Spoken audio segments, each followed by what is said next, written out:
Nice. I'm looking up Bendigo now. Dalesford is where you want to go. That's the spot. Like people go Spell there. that? Huh? How do you spell that? Dayles, Dalesford. Yeah. That's where you, Dalesford. yeah, Oh, where's that? That's further down south. Oh man. it's lit. What is that, like a lake? Yeah. Yeah. It's like in the middle of like the mountains and stuff. Huh. I'm zooming out. Oh yeah. Oh, it's not that. You're not that far from Melbourne. Oh, that's closer to Melbourne than you are. Yeah. Anyway, a lot of people do that. A lot of people, it's a massively popular trip. Yeah. I'm just trying to think where I've actually been. I don't think I've been north of Melbourne really at all.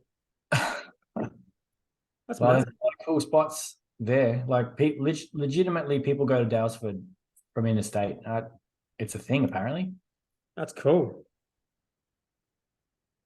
How long you lived in Bendigo for? I don't know. Seems like forever. Well, I haven't though. It's like most of my working kind of time. Yeah. Is Dave? He hasn't joined. No. Um, we've got a YouTube channel now. I think that's good. I mean, like, I don't. I mean, I have like people like Joe Rogan. If Joe Rogan has an episode on, I'll tend to watch it, not listen to it, Really? Like while you're doing something else? because my YouTube is I've got background playing. Like I pay for YouTube. Oh, the red thing or whatever it's called. Cool. Yeah, I think I don't know what it's called now, but like it's background audio. So Mm. otherwise, you can't sort of have it doing other things like Yeah. so podcast slash video thing as well. So you listen to it while you're working? Like if you're going to watch a Joe Rogan Yeah, episode, you like mainly it be might listening be to it. on now in the background of on my Mac or something, you know. Yeah. Okay. Or as I scroll through, YouTube, it's on there kind of thing. Yeah. Right. I never listen to podcasts on YouTube, but I don't like to listen to anything while I'm working, really. I just don't like to work. That's not true. I just don't call it work. I just play, fucking tinker. Dude, you're like the most responsive person on like online that I've ever come across in my life. It's probably, but yeah, I'm always usually around. Dude, are you in a different room? Dave, come in. What's happening? No, I can't hear you. Yeah, I think he's talking. I can't hear him. Has he got a State of Origin jersey on? Is that what that is? You probably don't care about Origin, do you? No. That's fair. They actually played it in Adelaide, which is weird. AFL only. All right, how's this? There we go. Nice. Oh no, I thought that was a State of Origin shirt. That's not a State of Origin shirt. It's just the right color though. No, this is a West Ham shirt. We won the Europa Conference League yesterday, and first major European trophy in 58 years, something like that for West Ham. So up the mighty Hammers. Wow. Is that the one that Ryan Reynolds? Who did Ryan? That's Reynolds? Wrexham, isn't it? Yeah, it's Wrexham. Nah, I've been a West Ham fan my whole life. My one of my best mates in primary school, a kid I've known for pretty much since I was 5 years old. His dad grew up across the road, or in the same suburb as Upton Park, which was the original West Ham home ground in London. And so we were at a very small primary school in Adelaide, and there wasn't too many sports that we could choose to play. Unfortunately, my mate Dan, his dad, was a soccer fanatic just because he was from London, and so he coached the local soccer team. So we were kids, and we followed West Ham. We used to go around to his house, and there'd be posters of, Paolo Di Canio and all of these famous West Ham players on the wall. And so diehard West Ham fan. So there you go. And we finally won something. It's been a long time coming. All I know about soccer is from watching Ted Lasso. I finished it last night. I think West Ham's in Ted Lasso. That's what I thought. Yeah, I think they're the team that they play. I think I've only just season 2, so don't give it away. Oh yeah, I'm not giving it away. I actually haven't watched it, so I don't have. I think is it Stan? It's on. I don't know. Apple. So it's on Apple, yeah. So Oh well, I would have it then. I don't know why I haven't watched it. I made the mistake of buying a Roku TV the other day because I was selling my house and I have a media room which I've never used, and I wanted to put like a decent TV in it. So I bought this TV, the biggest one that I could buy that was like the cheapest. It was like $800 for this. I think it's 75-inch. I know it's fucking huge, but it uses Roku, which I didn't know anything about this. I just thought they all used Android, but this uses Roku, and it doesn't have half of like the apps that you need on there. I thought Roku used Android. I don't know. Like it doesn't have like big ones like Yeah, right. one with like Binge that's got all the HBO shows on it. Yeah. Got like Succession. Yeah. I think you Doesn't can have add. I think you can add apps to it because I've got a Roku Telstra box thing from ages ago, and we had to add. I remember having to add apps to that. So I don't think you can add. But I've tried that. I don't think you can add like Binge or even maybe KO, like the two that I use the most. you can definitely get KO on there because I've. Or maybe you can't. I don't know. Anyway, I'll have to look into it. Okay, well, there's some advice for anyone listening. Don't buy a Roku TV. That's my experience. $800 was so cheap. Jeepers. It was $800. Yeah, Really? yeah. Huge TV. Yes. All right, so you go, Jared.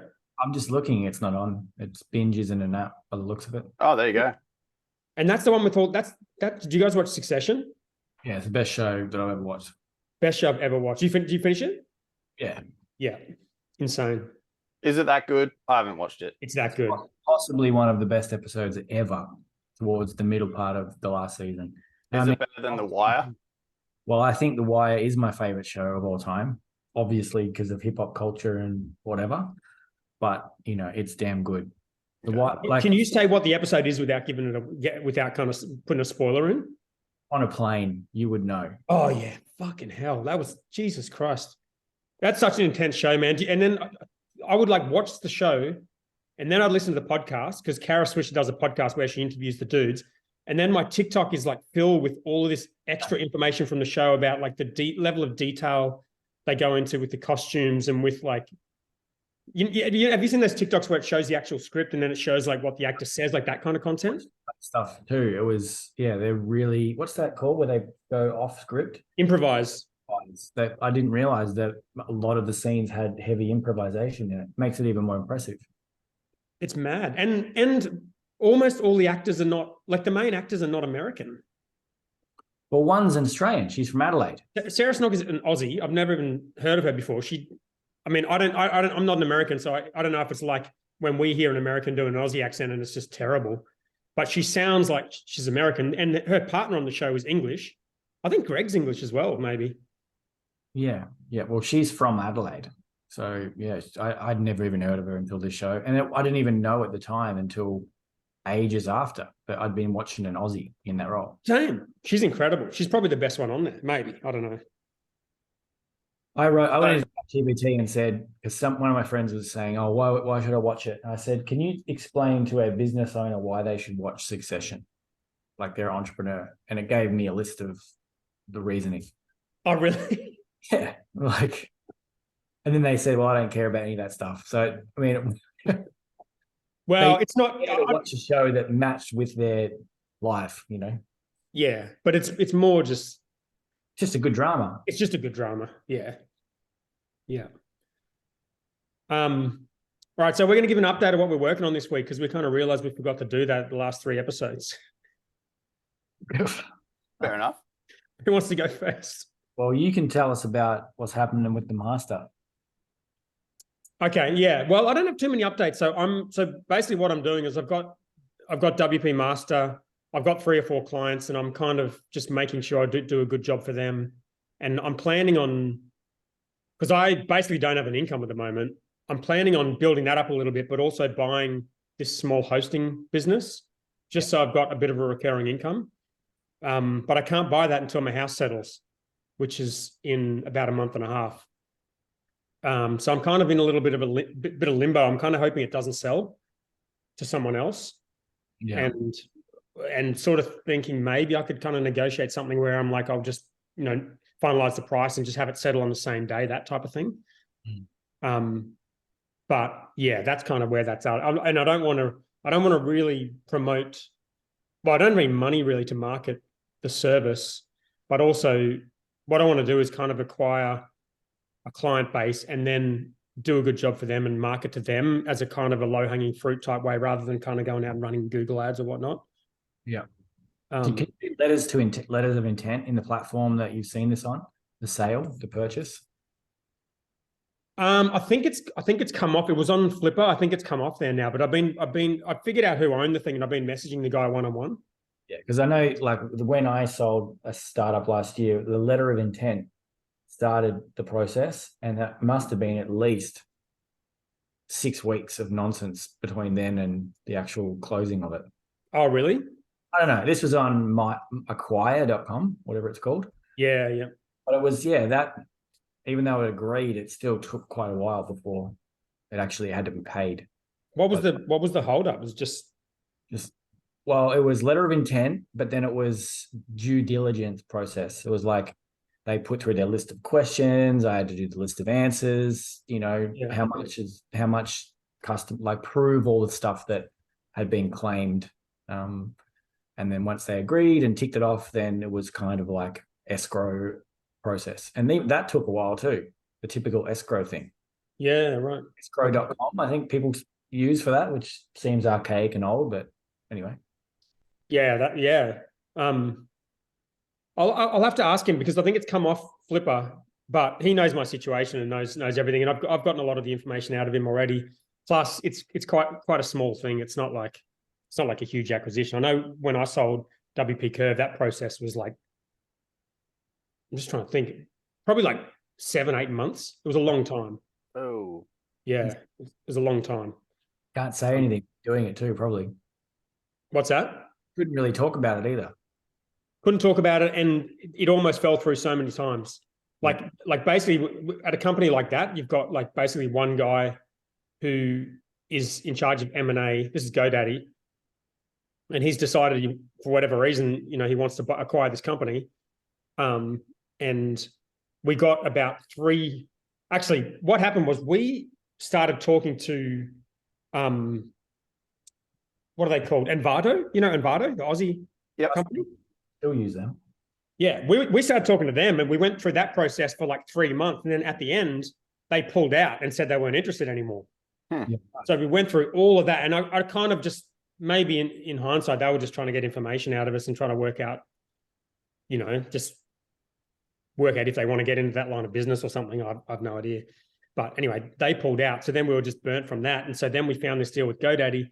And then that started like 6-7 month process of doing that. But anyway, about halfway through the process with GoDaddy, the guy who'd lined it all up, and we'd been to America, we had it all locked in, we had contracts going back and forth. He got fired. And this was like 6 months into the whole Envato GoDaddy thing. It was like, by that point, we were just out. We were just like, this is happening. There's no way this is not happening. We'd already thought about what we're doing with the money. Like, it was just, if I had fallen through, it would have been such a disaster. Anyway, thank God it didn't. The new guy. WP customer until they took over. What's that? I was a WP Curve customer until they took over, and we had to do the process to get, I can't remember what it was, set up and reconnect our billing or something. Yeah. And that's when I left. So I think a lot of people did, because I didn't even really hear much from anyone, but then I Googled it like a few years after, and then I just found like heaps of stuff, people tweeting saying they were unhappy, and yeah. Never made sense to me I get that you build a business with teams and processes and things, but I don't know. Like, do they even use? Is it still around now? I think it is. I think it is, because I saw it the other day, but I don't know. It's such a minute thing for a company like GoDaddy. It doesn't make sense to me either. It was just very, they're huge, aren't they? Yeah, fuck yeah, they're fucking massive, multi-billion-dollar company. Yeah, good story though. Yeah, mad. Anyway, yeah. So that's my update. Oh, and also I'm a viral TikTok influencer now. Oh yeah. Take us through that. So how did you even come up with doing this? Was this something my that's been God. boiling away in the works for a while with this superstardom? I can't even say that with a straight face. It's so funny.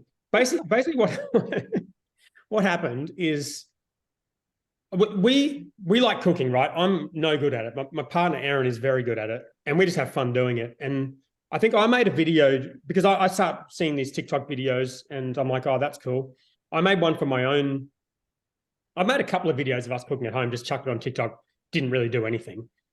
And then I made one like putting a fair bit of effort into it, as in like not a huge amount of effort, but like doing a voiceover and like, you know, actually recording it properly and doing this viral like Big Mac taco thing. That's what we made. And I put it on my account. And I put it on my TikTok and on my Instagram, and it got like 5,000 views. And so I was like, oh, maybe people like this kind of stuff. So for the next one, we made this video, and I was like, well, I'll create our own account and just do like, because it's Dan and Aaron. So we put Cook with Darren. It's just a fucking joke. It was literally just a joke. And I was going to put it on my TikTok because I have 350 followers on there. But I was like, for whatever reason, I was like, I'll just create a new account. So the new account literally had 0 followers when we posted it. And the Instagram had 0 followers. And I posted it, didn't think too much of it. We went to sleep, woke up the next day, and Aaron shows me a phone, and it's got 40,000 views on this new account. And we had like 90 followers. And I was like, that's fucking wild. And all throughout, and that was just coming into like during the day in America, or like afternoon in America. And then it just fucking took off. And we got like, now it's over 830,000 views now. Mental. Whoa. It's going to fucking probably hit 1 million views. Oh, it will for sure. At that trajectory. So crazy. And then we did, and it's got like this is so crazy. I've always wondered what it would be like to have like social media with like celebrities where they got so many followers. It's like, how the hell do they keep up with it? Yeah. And it's literally impossible. Like every time I got on here, I'll show you this. This is like activity feed in TikTok. So I should just share my screen, but that's like, doesn't it? All of that is like people who've liked, people who've followed, people who've commented. All of that is just like a couple of hours. That's 2 hours right there. All of that. Oh, wait, it's cut off. But yeah, like if you log in every 10 or 15 minutes, I would be logging in and there'd be like 100, 200 notifications of people who'd liked, favorited, or commented on the video. It's got 800 comments on it. It's insane. What's the ingredient of it? Like, because when I looked at it, I thought it was good. This is before I knew it went viral. I'd seen it on something. I probably shared it on my Instagram because I'm like, I've got a few followers. And it was good content. Like, but the thing that I was most interested in is I reckon it looked delicious. Yeah. Like that looked like something I could make.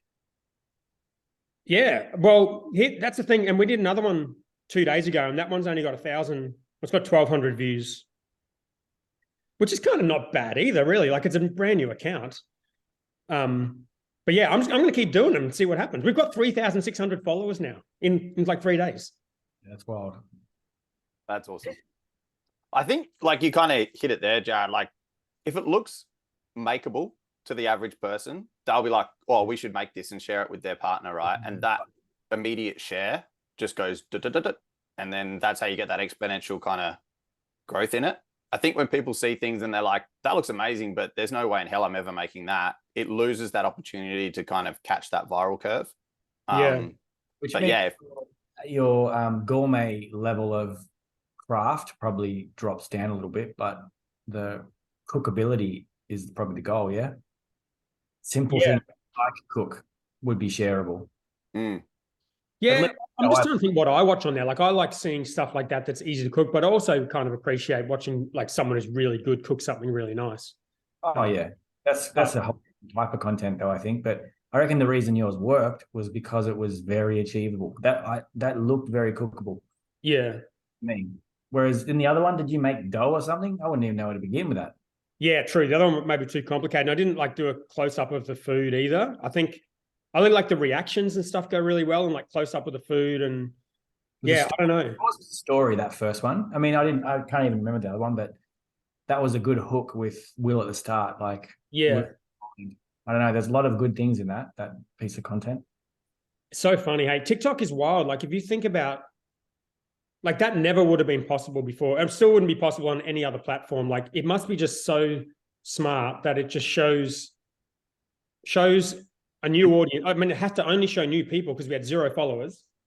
And whoever it showed it to, like it must have been smart enough to know that this was a cooking. Like I didn't put hashtags on it. So like obviously the algorithm could tell that it was a cooking video. Yeah. Because it's only put it in front of people who are into cooking. And there was a lot of like Aussie references in it, and a lot of people commenting about some of the Aussie stuff. So it was smart enough to put it either in front of Aussies or in front of Americans who are kind of think Aussies are fun, you know. And then it's smart enough to know that if the first few people it puts in front of don't skip it straight away, then it just puts in front of more and more and more people. Yeah, I was intrigued by your process because I started maybe 2 or 3 weeks ago a TikTok account for a mobile app that we have. It's kind of its own brand. It's, you know, it's been around for years. And I'm like, because there's a lot of PE teachers that use TikTok, but I don't have any TikTok kind of. So I, rather than made it for our main brand, I made it as like its own little account that just talks about that mobile app. You know what I mean? Yeah. Yeah. So I don't know. I just posted a couple of videos and they haven't gone anywhere crazy like yours, but they still get quite a lot of views. 1,000 views on a couple of these videos that you put out just by hitting publish. It's interesting, isn't it? I know on TikTok they count a view as if it plays at all on your You're right. your screen. So, like, you know, 1,000 views on TikTok is not the same as 1,000 watches of a YouTube video, not even close. Yeah, for sure. But if it is putting it in front of someone, then something's happening there. You know, the algorithm is deciding to put it in front of that person. So at that point, it's either good enough content for them to watch or they're just going to skip it.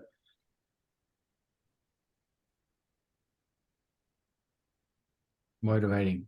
Crazy, eh? I'm going to do more for sure because it's the kind of content we could make heaps more of because it's fun and it's like kind of shit we just do all the time.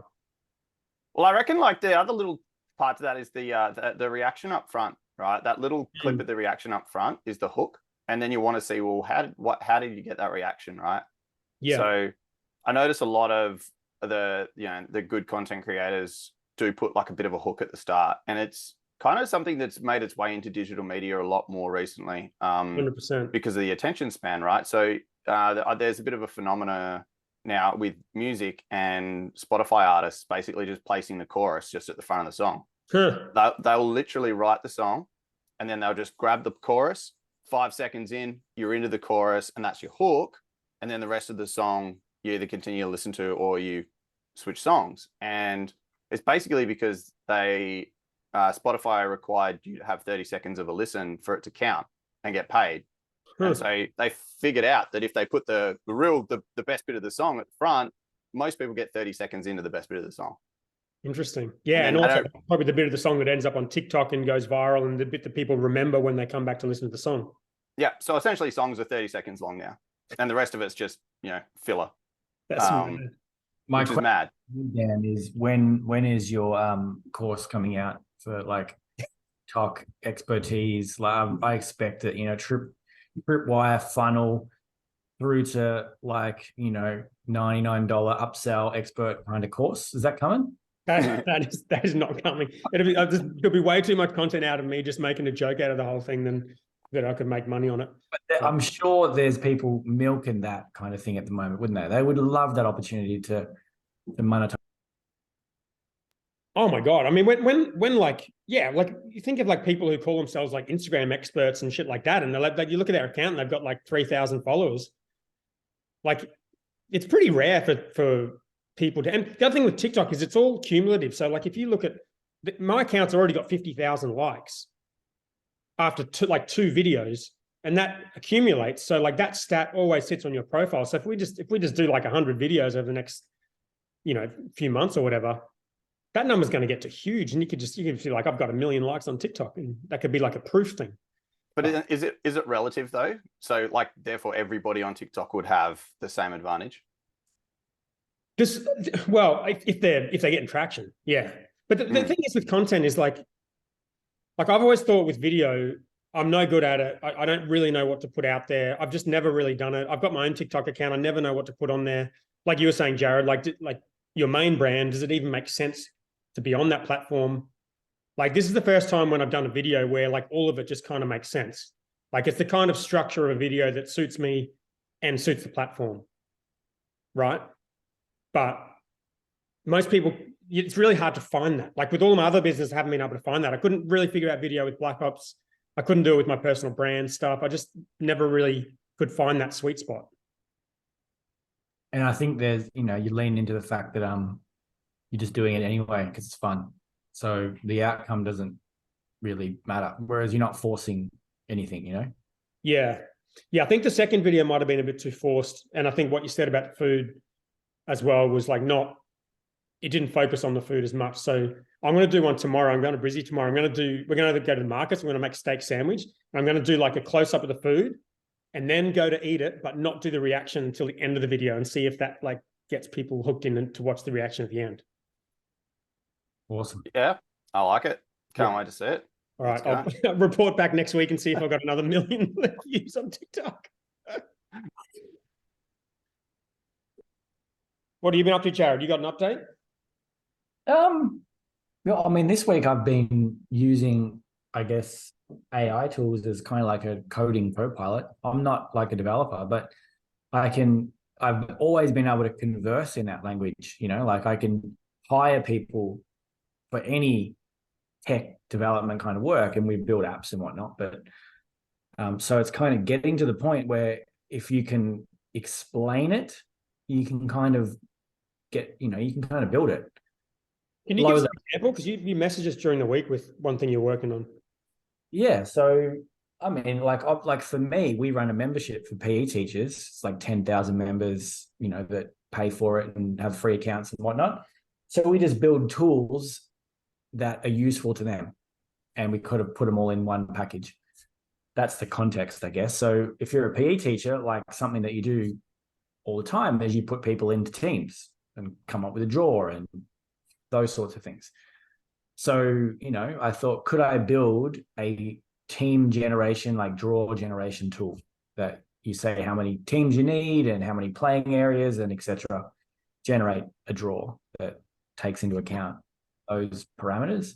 And I did, and I built it with ChatGPT. Like this isn't me hiring a developer, which is what I've always done for stuff, where then you've now got to make it make sense financially. Like, does it make sense to spend $1,000 to build a tool like that? Maybe not. But if I can build it for free, which is what I did, and kind of put it in the membership, then it's a whole different ballgame. So well, a couple of questions. One, what is the thing you build? Is it like a website? It's not like a mobile app, is it? You could do that. But this particular tool that I built was literally I'll just bring it up, share my screen. I keep forgetting we can do that. Just in ChatGPT, there's plugins that people may or may not be aware of. So this is the paid version, right? Yeah, it's worth every cent paying for it. You can see it now, can't you? Mm-hmm. So this is the output. Yeah, so I'm using a plugin at the top here called Deploy Script. And I literally just did that. I'd like to make a round robin generator. It should take into account the number of teams, the number of playing areas, and then give them the ability to name the teams. That's the prompt I gave it. And it's able to construct this little mini app widget kind of out of that, create the HTML, the CSS, etc. But the key is it actually deploys it, and that's what the plugin does. So typically, you would have to take that code and package it yourself and put it somewhere, but like it gives you the URL. You just say this now, and that's what it built. And I went through a few conversations with it over kind of time. Like, I like this, change that, make it more modern. And this is what we ended up with. Now it's insane. So how did it get from their server to your server? So I'm using an iframe tool to embed it into my site. That's insane. So this is just sitting on that thing that it hosted. For now, That's why I ended up asking for the actual code so that we could deploy it on our own platform. At the moment, it's just an iframe in a WordPress site. But yeah, I went through and just conversed with it and said, please modernize with material design. And that's like a design framework that, is typically used in web components. And that's what it's looking at now. So, I can say number of teams, number of rounds. Let's do 6. We have 2 playing areas, yellow. I can't even think of the color. Blue. Green, blue, Maroon. and how do you even spell that? Maroon? That's the one. Yep. Something like that. And then generate. And then Wow. PDF. Now, I bet it would seem like insane, but for me, it's like, what can we build that's value adding to the people that we work with? And now the barrier to be able to build those things is literally have a conversation with them in ChatGPT. Is this deploy thing a paid plugin? Well, if you pay for ChatGPT, you get access to all the plugins. So that's basically free hosting, free app hosting. Yeah. Yeah. So you could we were just talking about this throughout the week that your imagination is sky's the limit. You can say, can we build an app that allows people to put in their website URL and get, SEO suggestions from it. That's an example of, you can start to build these little mini kind of lead gen tools for your business. And that's kind of what I build those things for. It's like, how can I get lots of traffic to our site from the right audience to use a tool that's better than just like a blog post that they read? Does that kind of make sense? Is like how and why we do it. That's insane. But the barrier for that now is just have a conversation with it. So what were we building, Dave? We were building a meme maker. Yeah. Really basic meme maker. It's grabs an image and then you can add, your text to the image and it spits out a customized meme essentially. So we could build something right now, and it's just a matter of prompting it. That's so crazy. What other plugins do you find useful? It's got like a web browsing plugin, doesn't it? Yeah. Yep. So I mean, the web I use these are default chat with PDF. So you can upload a PDF and say, tell me about it. So you can put the PDF for your 7-day startup book into it and say, use this as the framework. Tell me about the book. Now write me my course outline. Yeah. Makes sense. So show me, create and edit diagrams directly in chat. Oh, that's cool. I don't know. What can we make a diagram about? Diagram on. How does it know you're on that plugin right now? You select them. Well, okay, take the sports one. Keep going with that. Jarrod, can you make a diagram for a competition bracket for 8 teams? Let's see what it does. Pretty sure it'll know to use that plugin. Yes. So you don't even tell it to use that plugin. It's just available as its options. Enabled plugin in that particular chat. So people are building all these plugins now. It's like the new app store. That's crazy. That pass, content between services. And so whoever built that deploy script one, they've just got some sort of hosting. And you can talk and deploy your code. And that's kind of what I was doing, just to test stuff. And do they try and upsell you? Do you have an account with them? I bought unlimited deploys. Yeah. And it was like $14 or something a month. Oh, fucking Jesus. Whoa. So that's pretty wild. Good. I could build that into an actual code. Then we make this into a web app using deploy script, where the user can select the number of teams and then the app makes a bracket. And can you just input the, oh, here we go. I was going to say, can you change the names and stuff, but that should kind of do that anyway, right? that's writing the code based on that prompt. That's insane. So it's writing this code, not asking you any questions, and it's at some point it's sending this to a web server, setting up a database. Well, maybe not a database. Yeah, they're all simple, like little HTML, CSS, JavaScript kind of apps. Yeah. Being deployed, but then you just converse around it. So, well, it doesn't look very good at the moment, but that's insane. That's like, I'd never used that script before, like that diagram thing, but I can think of a million scenarios where you could put in and say, I want to be able to visually articulate this idea. Yeah. Make a diagram for it. That's Anyway, mad. all that happens, someone else. Yeah. All right, we'll come back to it, see what it comes up with. What about you, Dave? What's news? So I've been working, doing a bit of branding for some clients, one in the AI space, actually. We're working on a AI tool to help venues manage all of their processes better by sentiment. So basically taking all of your emails, phone calls, messages, reviews, like everything about your business that can exist in a digital space, and then put that through an engine, and then basically you can see what your venue needs to action, and who to importantly get it actioned by. So really it's quite an interesting use of AI, and importantly the sentiment kind of stuff that you can do with that. So I've been working on helping them, and then I actually got really interested after our last episode around what Photoshop could do with with AI and the new feature. And so I started playing around with that, and actually got really deep into what like prompt engineering was, and the whole world of prompt engineering, and just how important that is depending on what tool you use and what you want to achieve.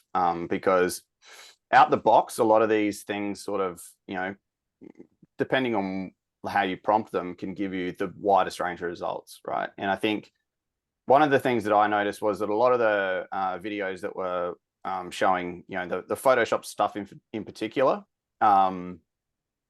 when you actually tried it yourself with the photo that you had, it did not work like it showed all those TikTok and Instagram influencers using, oh, hey, just extend this picture and here's your image and it's perfect out the gate. A lot of that, is obviously like very selective by Adobe of what they're choosing to share early doors. And it took me a good couple of days to really figure out like just what worked, what didn't, and then going down that rabbit hole of prompt engineering. Like, it's pretty awesome. So like, were you looking at courses, or like what were you doing? What, sorry? Were you like completing courses on it, or? No, it's basically, so I was an early Midjourney user, but I hadn't used the platform for a long time, so I reactivated my Midjourney account. You have to pay for that now, right? It's not free. Yeah, you have to pay for that. That sucks. Most of the good ones you have to pay for. Stable Diffusion's really the only one that you don't have to pay for. But that gives very limited results compared to DALL-E or Midjourney. Yeah, Midjourney, Photoshop. So we also figured out that it depends on the content library too. So Photoshop's content library is from Adobe stock images. So that's all they can reference. They can't reference what, say the DALL-E reference library is. And it's also really like, you can't put in certain things on the Adobe one into Photoshop. It won't let you. It's a breach of their user terms and conditions. So you're bound by the user license agreement with Adobe. So things like celebrities, it won't let you generate a celebrity name within Adobe Photoshop, for example. What do you mean? It says it's a breach of our using conditions. What do you mean, a name? So like, say I put Leonardo DiCaprio's head on this image, won't let you do it. Okay, I see. Yeah. All right. So, but for everything else, Midjourney, these other ones, it's pretty endless. But then the prompting itself, right? Like, so how you write your prompt, what language you use, there's specific little kind of almost code that you can input to tell it to do things like when you generate the image, make this the number one focus, and then this element the second focus. You can set camera lenses, you can set lighting, you can set all of these different parameters to generate an image using these little prompts. And they get quite long and quite extensive if you really want a specific image. And that's when you get the best out of these. And so I think that there's going to be, we hear a bit about like the prompt engineers and how, kind of it's a pretty emerging field in terms of the demand for really good prompt engineers. And I think that's going to increase as the complexity of these tools increases. And to what we were going back to last episode, asking these tools to do very specific things to get specific outcomes is going to be the domain of these prompt engineers. That's kind of like you become a prompt engineer rather than a designer, and maybe or a developer, right? And maybe that's the where I wasn't really. I was taking a step back and seeing a broader picture of like how it would interrupt, but not so much from like just a technical level of like what I would have to do as a designer to change what I'm creating for my clients per se, if they wanted to go down that route. So yeah, I think that was really interesting for me, because it does get quite technical quite quickly. And if you're not really like researching it and learning about it, and you're going to miss like a ton of the stuff that's like under that tip of the iceberg that really makes using these tools, sets you apart from just like a person's getting in there and just hitting click generate image, no prompt. What's going to be really interesting about this is like if you think that to take Jarrod's point, if you don't have developers anymore, but you just have people prompting AI to create code, then what you're saying is these people are going to have to know a language of sorts, which is not going to be a programming language, but it'll be the language of that particular AI. It's going to need to know all the details of all the shit you talked about. So it's almost going to be like the people that were coders and all those same skills will be prompters, and they're still going to have to know a language, but it's going to be, it's going to be written in English, but they're going to have to know the language of that AI. But what's going to be different is it's going to change so fast. Like if you knew PHP, I learned PHP like 15 years ago. It hasn't changed that much. I can still see PHP, it's the same. You know what I mean? But this stuff is going to change so fast that you're going to need to effectively learn a language to get really good at it, and then just constantly relearn all the changes they make to be at that like tip of the iceberg in terms of like skillful prompt engineer at that particular AI. Yep, definitely. And I think like the machine learning part of it to me as well goes hand in hand, right? So it's one thing to prompt an AI model to give you a result, but it's another thing to teach it new things. And I think that that's where there's going to be a real opportunity for people who understand how to get, the best out of an AI engine, the ability to teach it, to be able to teach itself better, to learn what's usable, what's not, to create that sort of side of things is going to be pretty interesting. And I think that's just a really, really open, that's just to blue ocean territory, that one. It's pretty cool. 100%. And these tools, especially the text-based ones, are so primitive in many ways. Like I've noticed with Bard, because I've been doing, helping clients out with WordPress and that, but also with like setting up Google Analytics and tracking and e-commerce transactions, that kind of stuff. And, because Google Analytics has completely changed. And so I've been using Bard to kind of help me through the process, but I've found quite often it'll do shit like, I'll say, how do you do this particular thing in Google Analytics 4? And it will tell you all of the things that you do. And then I'll look at it and be like, I don't have that option. And then go back to it and say, I don't have this option. And it will go back to you and say, yeah, you're right. That doesn't exist in Google Analytics 4. So it's so primitive that it like tells you one piece of advice and then admits that it was wrong like 10 seconds later because you told it it's wrong. Yeah. So, but Bard's really interesting like that. If you don't tell it to reference, like if you're not very specific with Bard, it'll revert to the prompt that you just gave it, right? So that's one thing where ChatGPT is intuitive in that it will always reference what you posted, or for the most part, always reference what your conversation was previously. I've noticed that too. Yeah. So yeah, I think that there's like, and that is just an example of that sort of the machine learning aspect and how that is all set up at the back end. So the intuitiveness of it, yeah, definitely matters, because you can go so far down a rabbit hole and then put the wrong thing in and you've just blown up your whole chat. Yeah, true. Yeah. All right, Jarrod just shared his app. You've just built an app. You're muted, I think, Jarrod. You have to unmute yourself. Yeah. Yeah. It's primitive, but it's the starting blocks of what we kind of put in there as a prompt. I would go back to it and say, I want it to be done like that way. What's that called? Horizontal? No. Vertical, yeah. Vertical. Do it vertically and make it so you can put in the results and whatnot. But like, I just spoke that into existence. And I think that gap is just going to get narrower. Yeah, and also considering that you can just ask it for the code that it spit out, and then you can just customize it yourself, right? If you want to. Yeah, like I have a developer that I work with for a lot of stuff, and I've now started to give them the idea as code. Like, this is what I want to do. Here's some starting kind of blocks to build it. Yeah. Maybe I make my job a bit more affordable, like cheaper, or I don't know, but that's just going to get narrower. Like, I'll be able to say to it, I want to build an iPhone app that does X, Y, Z.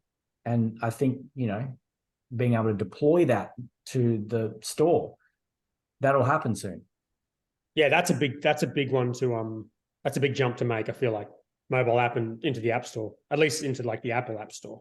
Do you think you still have to get it approved and stuff? Yeah. But do you think then, like, that was going to be sort of my next question, was that what kind of like gatekeeping does Apple do on that front? Like, with just, if they can pick up AI generated apps, essentially. They wouldn't care about how it was coded, just whether it is functional and brings value to the App Store. That's the basic premise. Like, I couldn't put that in the App Store. I mean, there's bracket apps, but it would need to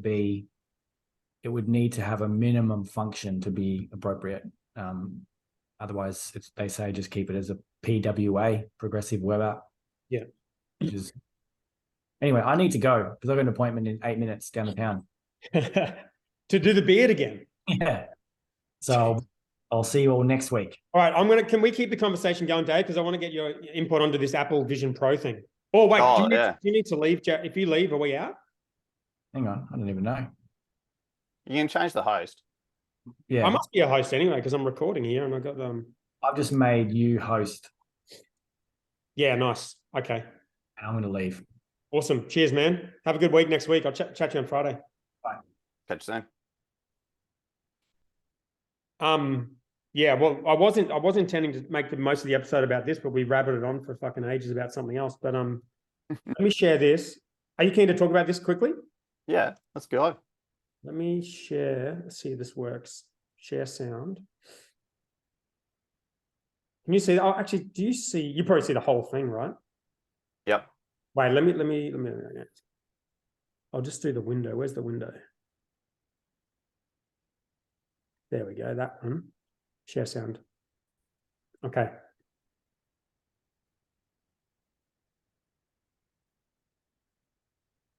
This is.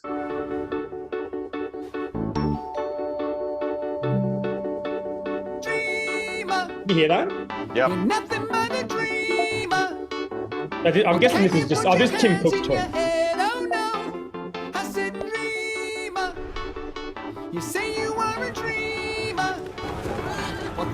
That's so insane. Sitting down in your lounge room with a massive fucking imaginary screen in front of your face and controlling it with your fingers.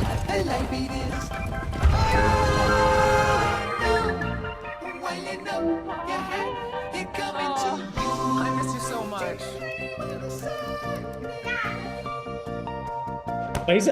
That's so crazy. Can you imagine having kids and just having like a fucking basically a VR headset on and also kicking the ball to your kids? It's so Nah.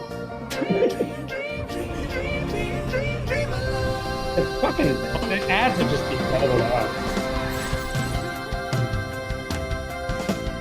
Yeah, they'd want to be. I gotta try and sell this thing. I know.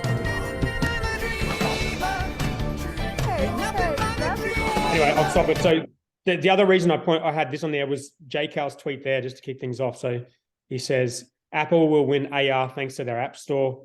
Meta will lose $65 billion funding the roadmap for R&D, eventually giving up on Oculus or spinning it out. What are your thoughts?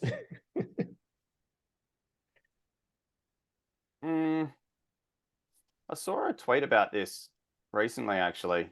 Whether it was true or not, but it was supposedly a snapshot of Zuckerberg's email to Meta after the announcement, and okay.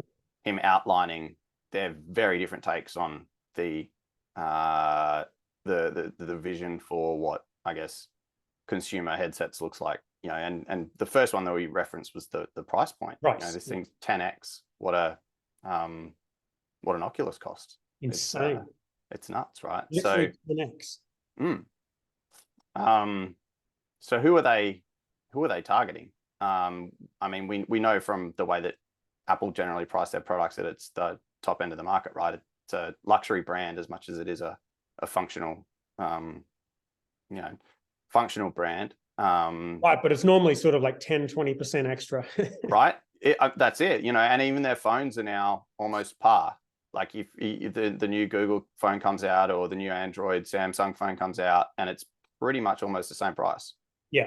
Some of the Android ones, some of those Samsung ones are more, I think. They are, yeah. Mm. And so I think the whole, see, this is still where it gets me, right? That there's a lot of assumption that people are going to be wearing these 24/7.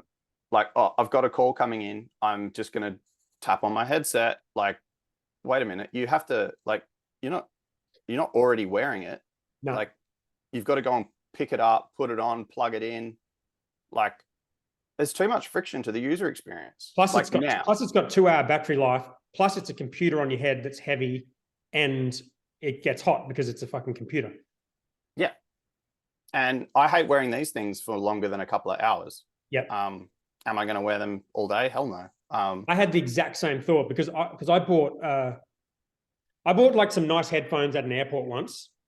They're like $350. They're way better sound than my AirPods. I use my AirPods, I would say, potentially 10 times a day. And I use my nice headphones only ever when I travel, like probably once every 6 months, despite them being way better, because I don't want to put a massive thing on my head. I don't like the way they look. There's too much friction. You have to connect it again. It's something for traveling. And to me, something like this, that's where I reckon I can understand how this would make sense for traveling. Like the AR, I wouldn't put a VR headset on if I was around other people. I just wouldn't do it. But I would put one of these things on because you can see out of them. And so if you're in a situation where you're like on a plane or a train or, potentially at work where there's other people around, but you feel reasonably safe, I'd think you would use this product, whereas I don't think you would ever use the VR product. And I reckon there's a bigger conversation here. Now, being a dad, that footage of the dad in the kitchen and then the son kicking the ball, it's that almost breaks me as a father. If that's the future, like, I don't want any part of it. Like, kids are impressionable at best, and there's already a push for parents to put their phones down. And that's just a phone. So crazy.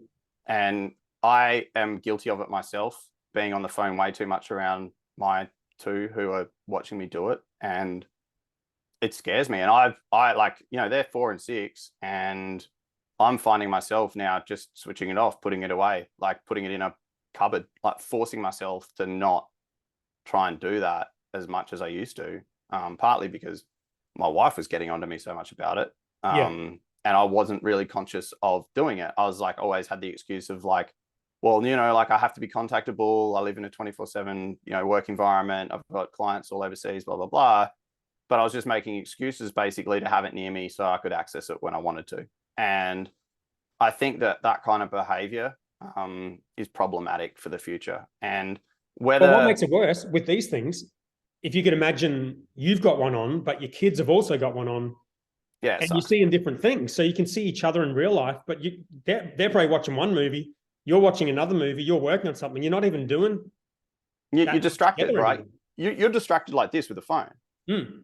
Like, let alone having something there like all the time. Like, think about when you're driving a car and your kids are talking to you when you're driving a car, how much that just is like you can't even do that.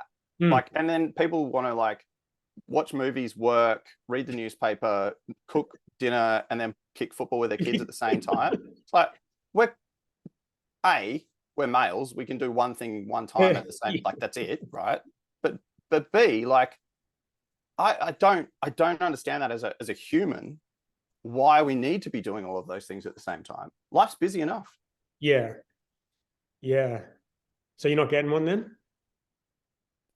Like, I mean, if it makes my experience with, say, as you put in the chat this week, like maybe there's a, for example, like the football game, that was on. If I could have watched that, through that, and it gave me some kind of like more immersive experience in the game, and I could, I had my 5 mates, we were all watching the game together, and we were all chatting on WhatsApp, right? So if we could sit next to each other in a stadium environment and watch the game like we were there, but we were not, because like two of my mates live in Adelaide, one lives in Port Lincoln, another but but VR gives you that, doesn't it? You could get that for a tenth of the price. You can get it for a tenth of the price. Now, whether because of the, as they said, like, JK's tweet, whether the experience is going to be better through an Apple device, just because it's Apple and it's got the App Store and maybe it's optimized. I think the fact that it's AR and that you can see out of the goggles like fundamentally changes what you would do with it. Is it just the introduction of like the reintroduction of Google Glass though? Yeah. And I think that's a completely different use case. Like what you're describing is what Oculus is for. But if you're by yourself, you want to be completely blacked out from the world, but you want to only engage with people in the virtual world. Oculus gives you that for $500. I've never used it, but apparently it's pretty clunky with a lot of this shit. But what the Vision gives you is the ability to interact in the real world. So like I was saying before, like if you're traveling, if I was on a plane, I would never put a VR headset on. I hate even just putting proper earphones on, because the hostesses come over and or hosts come over and, you can't hear them. You imagine having a proper VR headset on, you can't even see them. They don't even know if you're awake. Like people around you, the plane's bumping, like I just would never do it. Whereas with these things, I would 100% wear these things because you can see out of them. So it completely changes the use case away from like just you sitting at home by yourself in a room to doing things in everyday situations. Yeah, but here's the other side of that argument. What if the air hostess was wearing them and you were not wearing them, right? Like, how would you interact with people? Would you want to ask them a question? Do you know if they're even paying attention to you? Like, well, you can see the eyes. But how do you know what they're looking at? Do you know what I mean? So the big thing a while ago, and I remember this, was like, not being on your phone in a shop, right? Like going to the counter and you're basically like, people were like on their phone just being super rude, like they're on a call, or they're like, and there was kind of this societal thing of just like, just don't be a dick, like get off your phone, engage with the person who's there to serve you. It's their day's hard enough as it is. Just give them a bit of humanity, right? Don't ignore them. I feel like this does the same thing. It puts a barrier, right? Like a physical one in between you and the person that you're potentially talking to. Now, regardless of whether you can see through it or not, like it's pretty clear from that, like it's pretty damn hard to see in. Well, you can't actually see in. It's just cameras. So I honestly think that it's not problematic maybe as much as it is for the other person who's not wearing one. Yeah, but I think there's like a set of circumstances where this kind of thing would be considered appropriate. And those circumstances are going to expand and expand like they do with every other technology. But I don't think it's going to be a long time before it's appropriate to be walking around the street with these things on your head. Unless I'm just completely misreading it. I feel like that's still a fair way off, because it's going to be, like you say, it's going to be weird. Like you're not going to want to communicate with someone with a fucking thing on their head. But if you're traveling, or if you're at work and other people have got them, or if you're in a situation where you're not sort of expected to necessarily engage with people, but you want to be able to see people and engage with them if you have to, then that would become more and more kind of accepted, if you know what I mean. Yeah, I mean, until it reaches the level of like literally just, you know, neural link, implant it in your brain and you can see it through your eyeballs. I don't know. I have a real fear that we're pushing the humanness out of technology. And Apple is really good at not doing that. Apple is really good at bringing the humanity to technology by making it so simple. And I think they've just missed the ball on this. I think they've misread. Now, I could be missing the bigger picture. They could be like, we don't really give a shit about this particular thing. This is like a stake in the ground moment, right? Like this is like, we're just going to do it and we're going to do land grabby and, you know, we're going to show you what we can do. But the real end game is like, you know, 10, 15, 20 years down the track. Maybe it's something else, right? So maybe this is a precursor. The end game is a set of glasses that look inconspicuous, surely. Yeah, like I mean, something like what I'm wearing, right? Exactly. Like the clear frames, you can see the eyes, you can engage. Like, I mean, I just go back to the whole thing. It's like when you look at someone in the eye, it tells you everything about that person, right? It's you get taught as a kid, like look someone in the eye when you're talking to them. Like that's not said lightly to children. Like this idea that you can, I don't know, in a physical environment, in a one-on-one space, when you're talking to somebody,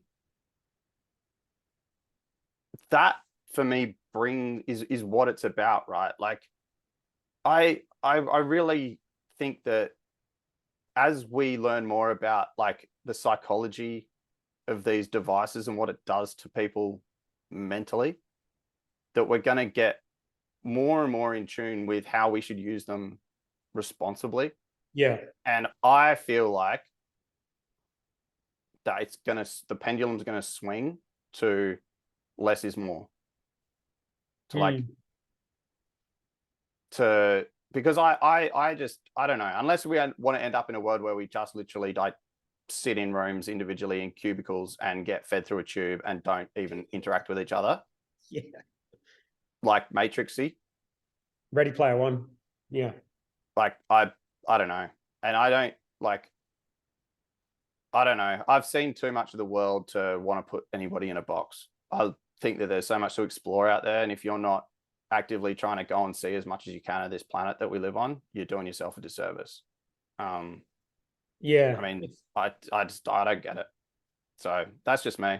I think the tech's amazing. Like, yeah, the tech is fucking amazing.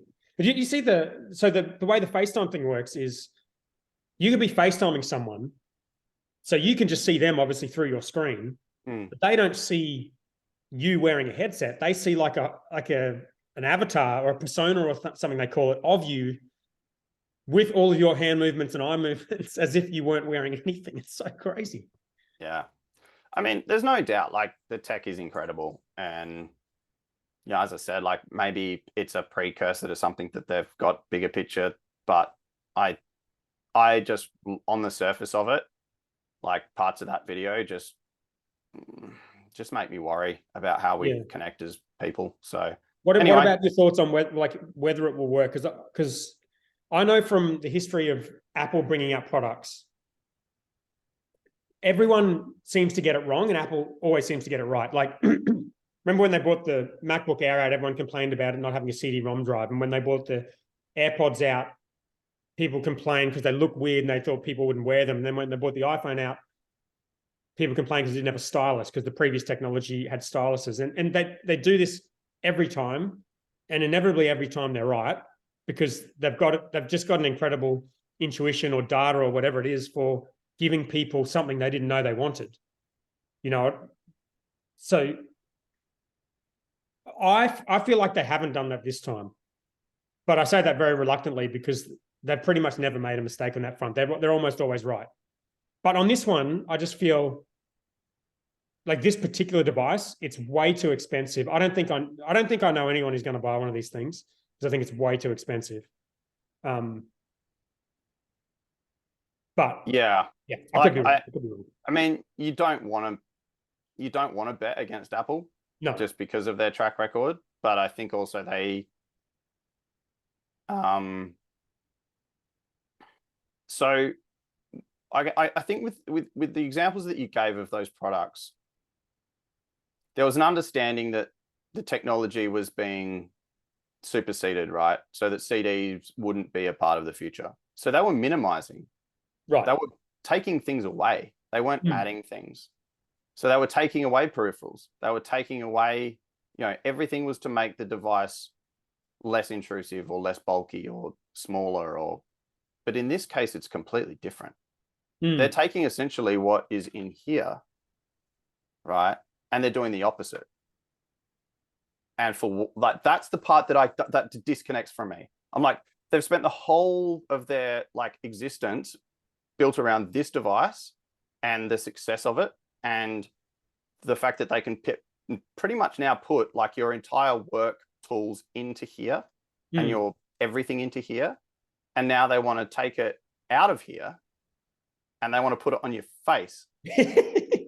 That does not make sense to me. Dude, you would never get a job in the Apple marketing department.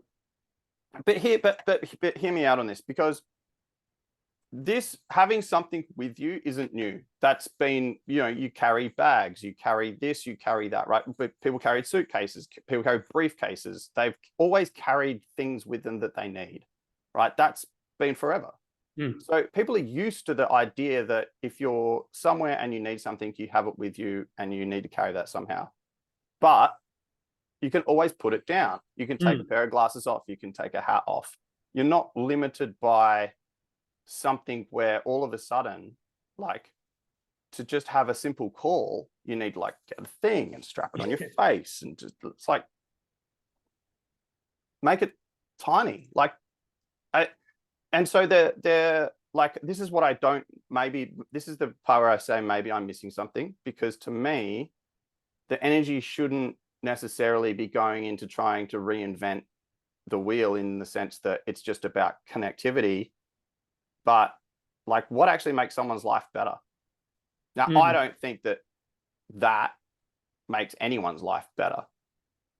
I think that it does the opposite. I think that it disconnects you from the world and makes your life more isolated. You could almost use the same analogy with phones. I mean, with how they've become. But on your point there, I think in a way that is how this is different to other products too, in that, with all the other stuff they did, the computer, MacBook Air, the iPhone, AirPods, these were all basically going into a market that was already established. They weren't discovering anything new other than creating something better that people were already paying for, which is what every good business does. It's really hard to create a whole new category out of nothing. But this, is the Oculus even successful? I don't know anyone who's got one. I know people who bought one because it was pretty cheap to try it out. Right. So are they, Apple is not someone who makes sort of gimmicky gaming equipment. There are companies that make products for everyone, billions of people. What this, that's why this is different, because they're not going into something and saying you've already got, Microsoft don't really have, they put something out 8 years ago, but no one's using this Microsoft thing. Google don't even have one, I don't think. They're going out there into a field where it's not really proven, with a product that is 10 times more over-engineered than anything else. And they're trying to create an entire ecosystem from scratch, which seems very different to everything they've done before. Well, and it's counterintuitive, right? What they did with the iPhone was genius. By having gesture-based, controls, right? They made it possible for a kid to pick it up and use it. That was the whole thing, how it changed the game, And I think if I look at, my kids in particular, they're fine with that. They're good. But they don't want to get any closer to the technology than they have to. They know it's there, but they're more interested in going outside and running around and going to the beach. And that's good. My kids, not so much. My kids would love this thing. I guarantee it. Yeah, and maybe that's what they're thinking. Maybe they're thinking that there's going to be a generation of kids that's where they live their lives, in these kind of headsets. And Well, that's not really how they pitched it, is it? Like they've got the footage there of the parent with the thing on, as if this is something that is almost the antithesis to a VR headset, because you're still active and engaging with the world around you. And in many ways, like the AR format gives you everything the VR format gives you, but it also gives you the ability to interact with the world. So it almost, obviously other than the price, it almost makes a VR headset obsolete, because the VR headset's not better in any way than this, is it? Really? Not really. Huh? Unless, I suppose, if you're sitting down, you can plug it in. It doesn't have a 2-hour battery. Oh, you can plug this thing in too, though, can't you? I assume so. I mean, there'll be certain circumstances where the experience of something is enhanced by the immersiveness, right? Mm. And then I think that But you can do that with AR too, right? Because you can't actually see out of these AR thing. It's just a setting that turns the cameras on and shows the images to you. Like you can't actually see through them. right. So the AR headset could very easily just be a VR headset as well. Yeah. I mean, yeah, I don't know. There's it's interesting. Can you hear that buzzing coming through or not? I don't think so. Yeah, good. Someone's chainsawing outside my Oh no. That's not ideal during a podcast. Yeah, I don't know. Like I want to be positive about it. But there's just a lot of red flags for me in terms of the human experience around a product like this, which I don't know. I haven't really seen before or felt before when I've seen a product launched by Apple where I've thought like, oh, this isn't good. Yeah, right. Do you know what I mean? Like I've always thought like, make it smaller, make it less intrusive, make it less obvious. Great. Like that's a win for, how we use technology. And I think in this case, just even having a physical barrier over your eyes just does something weird to me. I can't really put my finger on what it is. But isn't it also weird that like other people have brought out these, like Google had that Google Glass thing so many years ago. I guess that was only just like a prototype, but it was kind of like, that was like the end game then, wasn't it? And Snapchat had those, remember Snapchat had those things as well? Yeah. What happened to all of those? Like they've just gone away, haven't they?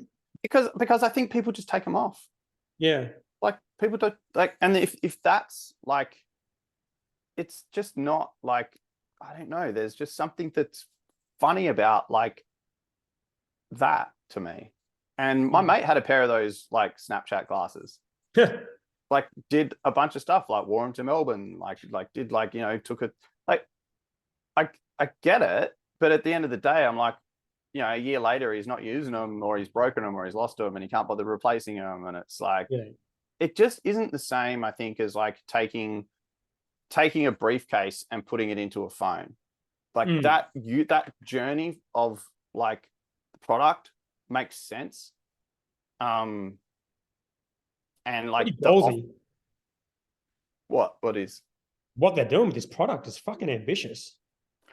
I think that's a fucking AR headset. I mean, it's nuts, right? But then to think that then like they're going to be the winners just because of the App Store in a category that hasn't had any winners ever. Oh no, it's crazy. It's because you're right? Like you think back to what Apple did with the phone category, like Nokia and BlackBerry were dominating. They were massive companies. Dude, I had 2 smartphones before my iPhone, and I had them for a year and a half each. So like probably 3 years before the iPhone came out, I had a proper smartphone with a stylus, with Office, with calendar, with apps, all of that stuff, like years before the iPhone. And the iPhone was just a way, way, way sexier version of the same thing. Yeah. Yeah, that's not what this is. No. And I like, if you go back to Apple's like original thing, like Steve Jobs's vision of a computer on every home, or like on, in every home, it's still like, if you take that same thing and, a device in everyone's pocket, then it's like a helmet on everyone's head. Like, not quite as, you reckon he'd turn in his grave? I think he would. I think that, like, honestly, if Steve Jobs was here, he would be seriously questioning how much value this adds to a human experience, because he looked at a lot of things through that lens. Yeah, he was a damn good marketer. But the way he designed products was never about like how much tech you could pack into it. Like it just wasn't. It was like, make this easy for everybody. And that was why people used Macs over PCs, because the user interface was so intuitive. They spent hours agonizing over everything from like the icon design to the way that things clicked to how they opened. Like everything was put through this lens of human interaction and user interface and user experience. And this seems to have just been not about that at all. It's like, how much tech can we put into one product that does this like Minority Report-esque thing without thinking about like the human side of it? Because a lot of those examples that they've got in that video, like they wouldn't actually happen.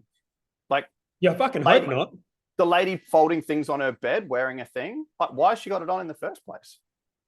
Yeah, but that's why I think for travel is the game changer. Like if you like, because I drive everywhere, I don't commute, but if let's just say you commute for an hour, let's say half an hour each way to work, so you commute for an hour in total, and then anytime you travel, to me, if you had these things, it replaces headphones, assuming they've got good sound, replaces headphones, replaces a computer. So if you're traveling, like if I'm traveling even for a couple of hours on a plane, I'll bring my headphones and I'll bring my laptop because I want a decent screen. This would replace both of those. So for that particular use case, and if you're commuting every day and you're using it for that, that's when you would start getting some pretty good value out of this thing, especially if it was like $1,000. That's it. That's my travel kit.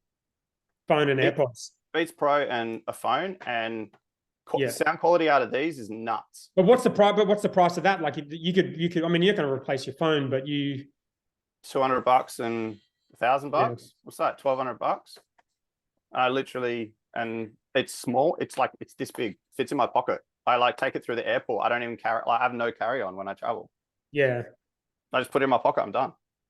Yeah, that's fair enough. Tell me how you can put more technology into a thing that is like this big that you've got to like put in a bag and get out and put the battery in your pocket. That's weird too.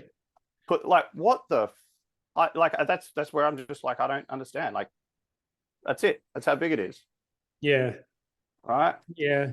I think it's like it's like the Tesla Model X of the category. It's like when it came out, it had this crazy gull-wing doors. It was this massive SUV that could like go faster than a Lamborghini. And in the end, what people wanted was like the Model Y, which was just a much smaller, simpler SUV that was basically the same thing, but half the price. And so this will be, they've already called it the Vision Pro. Like clearly the next thing they bring out, which I think will probably be quite a while off. Let's say the next thing they bring out is the Vision, whatever, entry level, and it's, I don't know, half the price. I feel like it needs to be less than half the price though, because it's still half the price is like $2,500 Aussie dollars. And if it doesn't do the cool things that make it cool, well, but that's the thing. I think they put it out there well ahead of when people want it. They figure out what developers do with it, and then in the years that go past, like with the Model X, I'm sure if they made that car again, they'd take those stupid doors out because they're so expensive and they're just kind of silly. And there'll be something similar with this. There'll be something in the product that's over-engineered, might be too big. Maybe the resolution on certain cameras doesn't need to be that big. Whatever it is, they'll figure out what those things are, take those things out. Also, things will get cheaper over the time. And between those two things, they'll be able to come up with an entry-level product that's half the price that does all of the important things that this thing does, I think. And that's when it would be something that I think a lot of people would consider buying. You remember those like Oakleys that came out that had the earbuds in them? Yeah. That's where I think they want to head, right? Right. But how they make all of that tech fit into a pair of these. You can't really, can you? Because it's got all these cameras facing out. It's got all these eye trackers facing in. It's got screens on both sides that have to be there. You can't fit all of that into something that looks like glasses.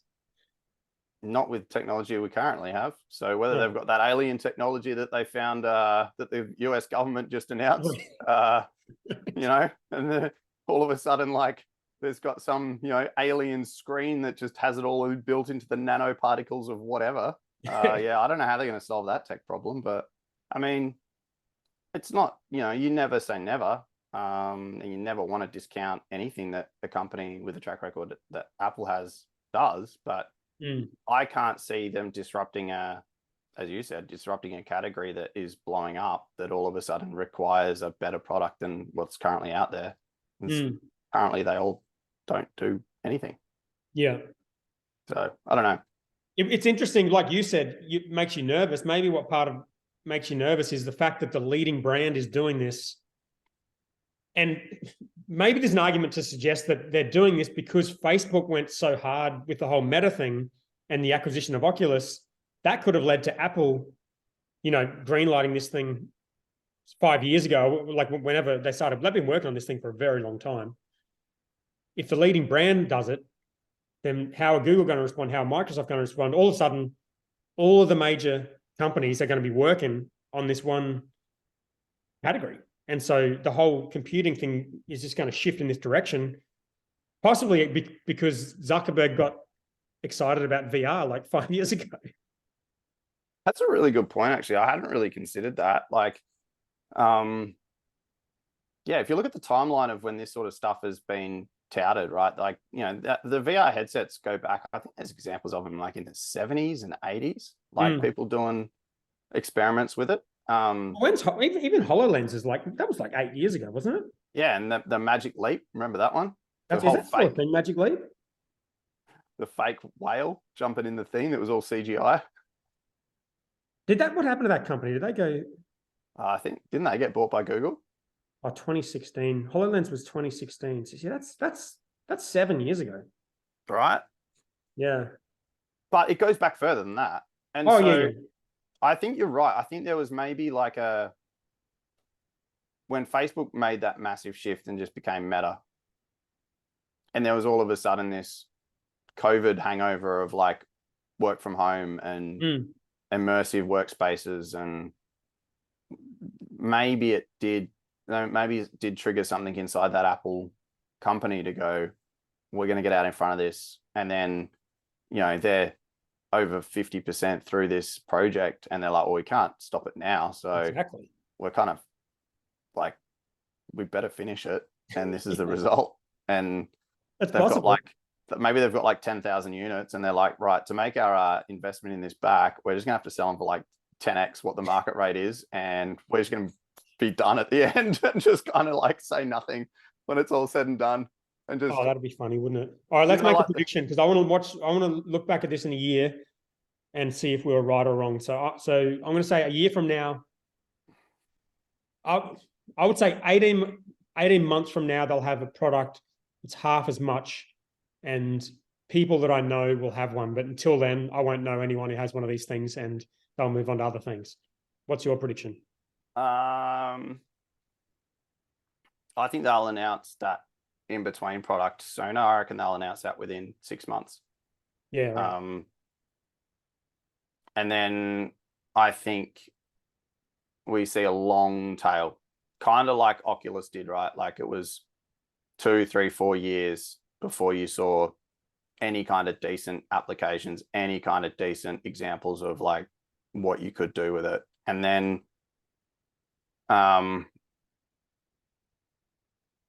if it starts in the workplace or in gaming, maybe there's a shot of getting it into the home. But yeah, I think it's going to be a long journey. What about this? What about how long between now and when you personally see someone wearing one of these in public? When are they going? Can you buy them now? Oh no, that's a good point. I think next year they're coming out, and they're coming out in America first. So I mean, they may not even be out in Australia till the end of next year. Who knows? I I mean, I would expect as soon as they go on sale, if you're traveling, I would expect that you will see one in an airport within a couple of weeks of them going on sale. Do you reckon just some dude just cruising around wearing one? Yeah, and I reckon they're pretty damn conspicuous. So I think you'll notice it, right? It was like when you first saw the first Tesla. You're like, oh, that's different. Dude, I remember seeing the first guy on a mobile phone walking through the mall, and I am still confident to this day that he was pretending to be on the phone because he was just like overly like enthusiastic, and like no one else had phones, so I don't know who he would have been talking to, and he's just walking through the mall on this phone. I'm like, that dude's not even on the phone. He's just been it. And I thought this guy was just a dipshit, but you know, that was a while ago now. Yeah, I mean, so that's an interesting point, right? Like, I mean, you remember when it was like the 90s, right? And everyone had those Bluetooth kind of like earpieces, like those real douchebaggy sales dudes. Like now we're at AirPods and they're kind of accepted, right? So maybe this is that in some way that we don't really understand, like, or that I don't understand at least. Well, AirPods is a good example because when they came out, I got the very first ones, and they've only just recently died. So whenever that was like, I don't know, 5 years ago when they came out. And the sentiment I recall at the time was that these things are way too expensive. They're stupid. They look ridiculous.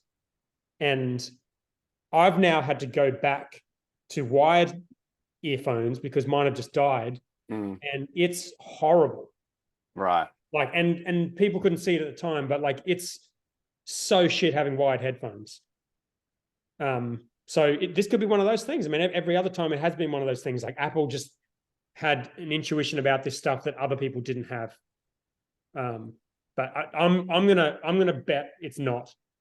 But I do it reluctantly because they're fucking way smarter than me. I don't think it's going to be the consumer item that they have portrayed it as being. But who the hell knows? Let's find out. A year from now, we'll look back and see how wrong we were. I've been wrong plenty of times, so it won't surprise me. Yeah. All right, man. We better go. It's a long ass episode. I'm going to get this up. That's been a long one. All right, mate. Sounds good. Have a good weekend. You too. Stay off your phone. Nice one. See ya.